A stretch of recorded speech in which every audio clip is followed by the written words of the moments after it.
Hello my dear friends, welcome back to this new session guys. JEE advanced 2020 का maths में complex number में paper one का एक question है, multiple choice question. इस question का हम लोग वीडियो सॉल्यूशन यहाँ पर में देखेंगे। तो सबसे पहले कॉम्प्लेक्स नंबर आपके सामने क्वेश्चन क्या है। Let S be the set of all complex number Z satisfying mod Z square plus Z plus one whole mod equal to one, then which of the following statements are true. ठीक है, चार statement दिया हुआ है। दो statement आप देखिए, mod of Z plus one by two में दिया हुआ है एंड एक स्टेटमेंट मॉड जेड में दिया हुआ है। एक स्टेटमेंट में बोला जा रहा है the set S has exactly four elements. तो सबसे पहले ये जो कॉम्प्लेक्स नंबर का इक्वेशन दिया हुआ है इसको जरा आप लिख लो, Z square plus Z plus one whole mod equal to one. तो आपको ये करना है कि इसमें आपको Z plus one by two mod में कन्वर्ट करना है, यानी ये इक्वेशन को आपको सबसे पहले Z plus one by two mod में कन्वर्ट करना है। तो Z plus mod of one by two में कन्वर्ट करने के लिए आप इसको ऐसे लिख दो, Z plus one by two का होल स्क्वायर। तो यहाँ से Z plus one by four आएगा, तो यहाँ पर में बच जाएगा one minus one by four, that implies three by four equal to one. यहाँ पर इस तरह से जब एक्सपेंड करोगे तो ये रिजल्ट आ जाएगा। ये a प्लस बी का whole square plus two A B वाला फॉर्मेट में सेट कर दिया। ठीक है, तो ये हम लोग कॉम्प्लेक्स नंबर के मैक्सिमम क्वेश्चंस में इस तरह से अप्लाई करते हैं।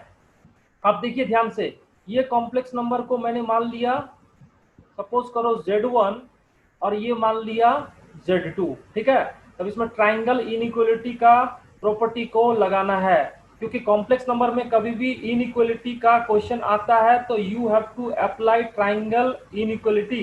ट्राइंगल इनइक्वालिटी से सॉल्व होता है, तो ट्राइंगल इनइक्वालिटी में हम लोग इसको सॉल्व करेंगे।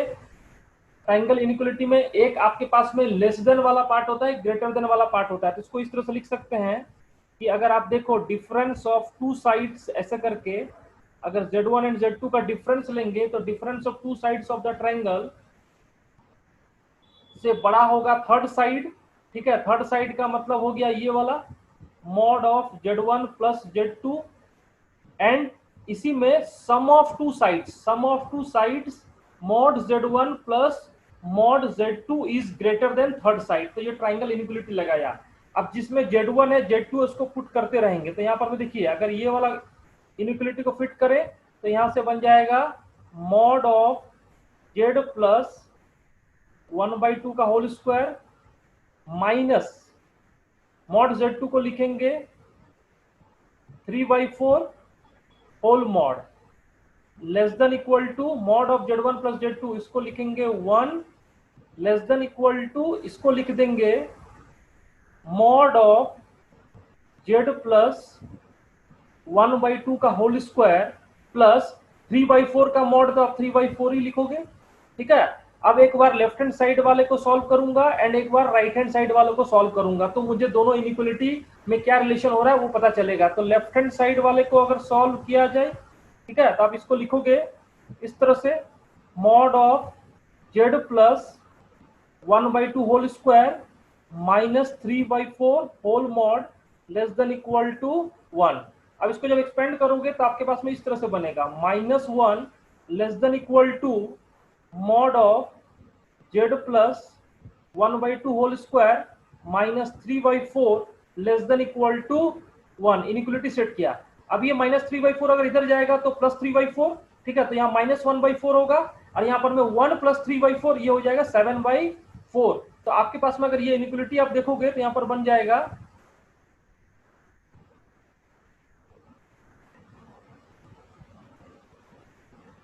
Minus one plus three by four, that implies minus one by four less than equal to mod of Z plus one by two whole square less than equal to one plus three by four, seven by four.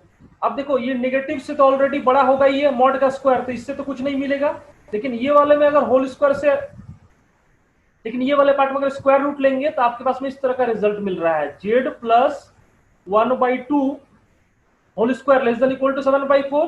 तो यहां से अगर इसको square root लेंगे तो बनेगा root seven divide by two, root seven divide by two. ठीक है, यानी mod of Z plus one by two less than equal to root seven by two. तो यहाँ पर जो पहला ऑप्शन है देखो, mod of Z plus one by two whole mod less than equal to one by two है, root seven by two नहीं है, यानी ऑप्शन ए जो हो गया वो गलत हो गया। अगर ऑप्शन ए में राइट हैंड साइड में √7/2 रहता तो फिर ये वाला हो जाता। ठीक है, तो चलो ये वाला हो गया। अब इसी तरह से अगर राइट हैंड साइड वाले को अगर हम लोग देखेंगे, राइट हैंड साइड वाला को देखेंगे तो आपको इस तरह से मिलेगा, ये वाला को this greater than equal to 1, तो यहां से बन जाएगा मॉड ऑफ जेड प्लस 1/2 का whole square plus 3/4 greater than equal to 1। तो यहां से आपको मिल जाएगा mod of Z plus 1/2 whole square greater than equal to 1 minus 3/4।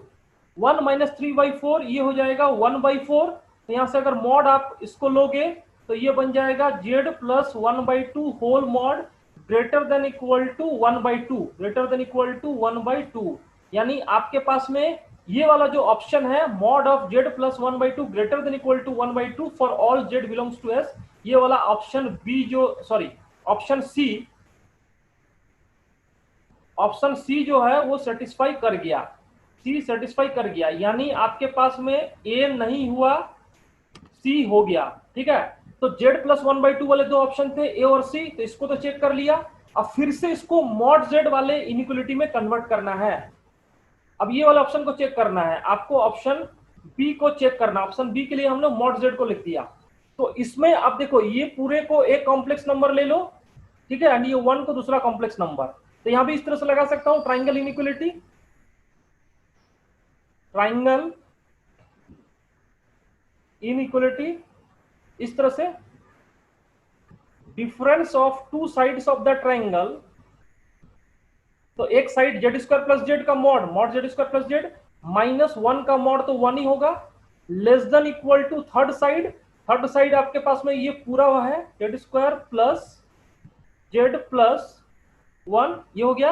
And इधर में आएगा सम ऑफ टू साइड्स, तो सम ऑफ टू साइड्स में आएगा z square plus z whole mod plus 1 का मॉड 1। तो यहां पर आप ध्यान से देखो, यहां पर आएगा mod of z square plus Z minus 1, ठीक है, whole mod less than equal to, इसका वैल्यू आ जाएगा 1, इसका वैल्यू आएगा 1 लेस देन इक्वल टू, यहां पर आएगा mod of z square plus Z plus 1। ठीक है, अब जरा ये इनइक्वलिटी को फोकस कीजिए, ये वाला इनइक्वलिटी को फोकस कीजिए। तो यहां से आपको ये मिल रहा है, आप देखो गौर से, अगर ये वाला इनइक्वलिटी को आप तोड़ोगे तो यहां से आपको मिलेगा -1 less than equal to mod of z square plus z -1 less than equal to 1। ठीक है, तो यहां से आप अगर इसको तोड़ोगे तो आपके पास में एक रिजल्ट मिल रहा है। अब देखो -1 यहां में आएगा, कितना आएगा, तो -1 इधर जाएगा तो +1, यानी 0 greater than equal to mod of z square plus z less than equal to 2। अब ये वाले पार्ट में अगर आप देखें, फिर से आप इस तरह से लगाओ, let mod of z square plus z को मैंने t मान लिया, ठीक है, एंड t का value less than equal to 2 है। इसमें भी दो साइड है, एक जेड स्क्वायर और एक जेड, तो इसमें भी लगा सकता हूं ट्राइंगल इनइक्वलिटी इस तरह से, mod of z square minus mod Z difference का मॉड से तीसरा साइड क्या है, t बड़ा है, ठीक है, तीसरा साइड बड़ा है। आप इसको ये भी लिख सकते हो mod of z square plus mod of Z में। तो ये वाले पार्ट को अगर फोकस किया जाए तो आपको मिल रहा है mod of z square minus whole mod z whole mod less than equal to t के जगह आप लेस देन इक्वल टू कितना लिख सकते हो, 2 लिख सकते हो। तो जब इसको सॉल्व करोगे आप यहां पर में, तो -2 less than equal to mod of z square minus mod z less than equal to 2। तो ये वाले इनइक्वलिटी में आप देखो mod of z square minus mod z -2, ठीक है, लेस देन इक्वल टू 0। इसको सिंप्लीफाई किया जाए तो बनेगा mod of z square -2 mod z plus mod z -2 less than equal to 0, तो यहां से बनेगा मॉड ऑफ जेड -2 और यहां पर बनेगा mod of z +1 less than equal to 0। ये फैक्टर तो कभी भी नेगेटिव होगा नहीं, तो अल्टीमेटली आपको मिल जाएगा mod z -2 less than equal to 0, तो यहां से मिलेगा mod z less than equal to 2, mod z less than equal to 2। तो आपके पास में जो बी ऑप्शन था कि mod z less than equal to 2, ये ऑप्शन जो है करेक्ट हो गया। ये ऑप्शन है mod z less than equal to 2 for all z belongs to S, ये वाला ऑप्शन करेक्ट हो गया, यानी बी करेक्ट हो गया। ठीक है, बी करेक्ट है, उसके बाद में आपका सी करेक्ट है एंड ए करेक्ट नहीं है। अब हम लोग वापस आते हैं, अब हम लोग के पास जो डी वाला सेट है उसको अगर हम लोग चेक किया जाए यहां से, अगर ऑप्शन डी के लिए देखें हम लोग, तो ऑप्शन डी के लिए आप इसको इस तरह से लिख सकते हो, z square plus Z plus 1 equal to, ये जो कॉम्प्लेक्स नंबर 1 है इसको लिख सकता हूं आयोटा ई पावर आयोटा थीटा, और यहां पर में आप देख सकते हो कि आयोटा थीटा का वैल्यू इनफाइनाइट होगा, यानी आयोटा थीटा का इनफाइनाइट वैल्यूज होगा, तो उसके हिसाब से जेड के भी जो वैल्यूज आएंगे, जेड भी कितने आएंगे, इनफाइनाइट आएंगे। यानी आप अगर ये बोल दो कि एग्जैक्टली 4 कॉम्प्लेक्स नंबर है, तो ये सही नहीं है, क्योंकि Z square plus Z plus 1 का वैल्यू ई पावर आयोटा थीटा है, तो जैसे जैसे थीटा को आप वेरी करोगे 0 डिग्री, 60 डिग्री, 45 डिग्री, 90 डिग्री, वैसे वैसे आपको different set of complex numbers मिलते रहेंगे, यानी there will be infinite values of z satisfying the given equation z square plus Z plus 1 whole mod equal to 1। तो ये वाला जो आपके पास में, तो ये वाला जो ऑप्शन था the set has exactly 4 elements, ये वाला गलत हो गया माय डियर स्टूडेंट्स। तो आपके पास में फाइनल जो आंसर आया दैट विल बी बी और सी, फाइनल आंसर हमारे पास में है बी और सी। माय डियर स्टूडेंट्स, इस तरह से हम लोग जेईई एडवांस 2020 के डिफरेंट प्रॉब्लम्स को डिस्कस कर रहे हैं वीडियो सॉल्यूशंस के साथ में। तो अगर ये सेशन आपको अच्छा लगा है तो आप ये सेशन को लाइक एंड शेयर जरूर कर देना, एंड ये चैनल को सब्सक्राइब भी कर लेना। Thank you my dear friends.